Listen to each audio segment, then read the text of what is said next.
So yun, okay, KGX, kamusta kayong lahat? Nandito tayo ay, sino ba to? eSports, no? eSports, nakita nyo naman, no? Ragnarag yan, no? Kahit hindi nyo natignan sa 1 hour time frame. So, 1 hour time frame, Ragnarag, yun. Tapos, syempre, punta na tayo sa 1 hour time frame, nakakita tayo ng downtrend talaga pa, no? So, wala pa tayo nakikita diyang uptrend. So, talaga ba tutuloy ang kanyang downtrend?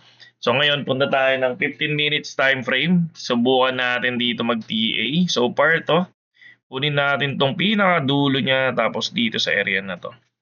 So far yung structure niya, so sa multiple rejection, 1, 2, tapos meron din dito, so far na ganyan.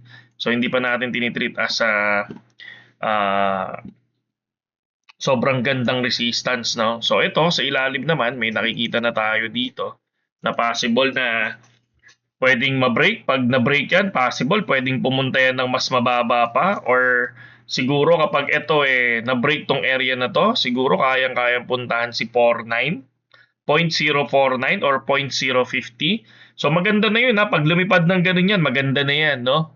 So pero syempre, ang gusto natin makuha kapag narating niya to, no? Ganda niyan, no?